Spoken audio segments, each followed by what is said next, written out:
आप देख रहे हैं पूर्वांचल। नमस्कार, आप देख रहे हैं पूर्वांचली पिलाय। मैं हूं राजेश सोनकर। बीते दिन हाथरस में एक दुखद घटना घटी। कथा के दौरान भगदड़ मचता है। भगदड़ मचने में कई लोग घायल होते हैं और कुछ लोग की मौत होती है। इस पे चर्चा करने के लिए हमारे साथ हैं संत कबीर नगर लोकसभा प्रत्याशी, पूर्व प्रत्याशी सत्यवंत प्रताप सिंह जी से बात करेंगे कि हाथरस में जो घटना घटी है, दुखद घटना घटी है, इस पे क्या कहना चाहेंगे आप? देखिए, जहाँ तक हाथरस की जो घटना है, वो बहुत ही दुखद है और दुर्भाग्यपूर्ण घटना है। और अचानक चूँकि वो घटना एक धार्मिक आयोजन था और सत्संग था, जो मीडिया बंधुओं के सुनने में आया। तो वो उसमें जो है वहाँ के जो उनके गुरु थे, गुरु वो जो है गाड़ी से निकल रहे थे। तो उस दौरान जो भीड़ थी, जो वहाँ के जो श्रद्धालु थे उनके, वो उनका दर्शन करना चाहते थे, उनका चरण स्पर्श करना चाहते थे। तो उसमें शायद आगे बढ़े और बढ़ने के बाद और इस तरीके की घटना जो है, चूँकि भीड़ इतनी ज़्यादा हो गई कि वो इस तरीके की दुर्भाग्यपूर्ण घटना घट गई, तो बहुत ही दुर्भाग्यपूर्ण है। और मैं जो भी जिनके भी परिजन वहाँ पर हताहत हुए हैं, उन परिजनों को मैं भावपूर्ण श्रद्धांजलि देता हूँ, विनम्र श्रद्धांजलि देता हूँ।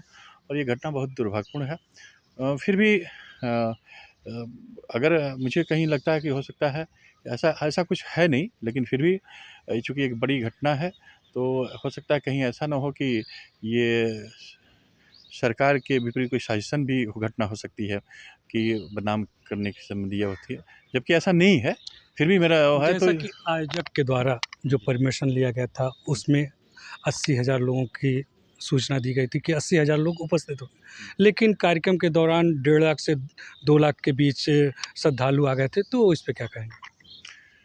नहीं, जैसे वहाँ पर जो आयोजक थे उन्होंने जो परमिशन लिया था, तो वो स्वाभाविक है कि संख्या घटती-बढ़ती रहती है और बड़ी जो आकलन था उससे ज़्यादा संख्या हो गई, बहुत जी। ज़्यादा हो गई और भीड़ को सँभालना बड़ा मुश्किल हो जाता है, इतनी भीड़ है। जबकि सुनते हैं कि वो जो सत्संग करता है उनकी एक टीम भी है, जी। जो फ़ौज टाइप की व्यवस्था है जैसे, या पुलिस जैसी व्यवस्था है, हुँ। सिक्योरिटी है उनकी, खुद देखती हैं। फिर भी अब कैसे घटना घटी, क्या हुआ, वहाँ जो धरातल की स्थिति है वहाँ के लोग ही जान सकते हैं।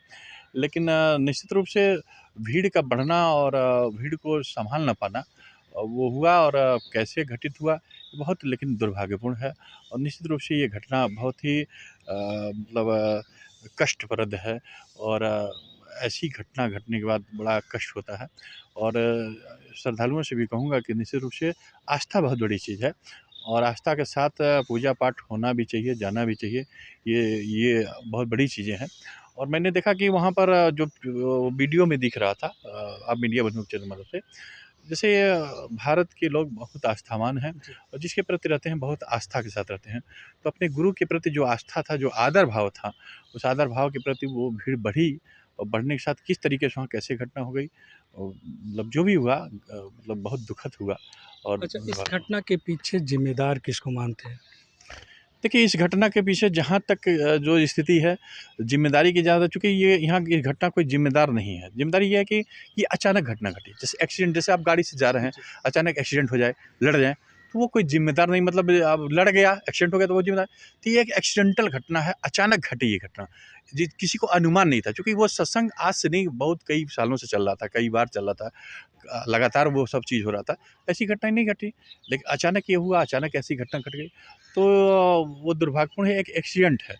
फिर भी मैं कहता हूँ कि अगर ऐसा कुछ है, कहीं लगता है कि सरकार को लगता है कि वहाँ कुछ उसके पीछे अगर साजिश के तहत ऐसा हुआ है, तो उसकी जाँच होनी चाहिए और जो दोषी हो उनके खिलाफ कड़ी से कड़ी कार्रवाई होनी चाहिए। और निश्चित रूप से चूँकि जानें गई हैं और उन परिवारों के जो हताहत हुए हैं, तो उनको बहुत तकलीफ़, दुःख है। तो अगर ऐसा हो, कभी-कभी ऐसा होता भी है कि सरकारों को बदनाम करने के लिए या जो भी करने के लिए लोग, ऐसी घटनाएँ कभी-कभी हो भी जाती हैं, तो जबकि ऐसा नहीं है, मैंने कहा, बार-बार कहा कि ऐसा नहीं है, लेकिन फिर भी अगर ऐसा मतलब कहीं दिखता है, तो जाँच होनी चाहिए। और सभी परिवार जो हताहत हुए हैं, उनके लिए मैं भावपूर्ण श्रद्धांजलि देता हूँ, विनम्र श्रद्धांजलि देता हूँ।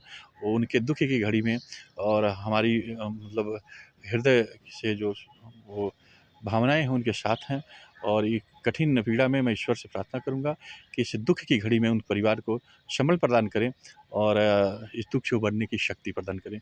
तो इसलिए मैं बहुत-बहुत धन्यवाद। सत्यवंत प्रताप सिंह जी ने कहा कि इस दुख की घड़ी में जो शोकाकुल परिवार है उनके उनके लिए प्रार्थना करेंगे, ईश्वर से प्रार्थना करेंगे और दिवंगत आत्मा की शांति के लिए प्रार्थना करेंगे। और साथ ही उन्होंने कहा कि अगर इस घटना के पीछे किसी अन्य साजिश है तो इसकी जांच, उच्च स्तरीय जांच होनी चाहिए और साजिशकर्ता को बेनकाब करना चाहिए। पूर्वांचल यूपी लाइव के लिए मैं राजेश सोनकर।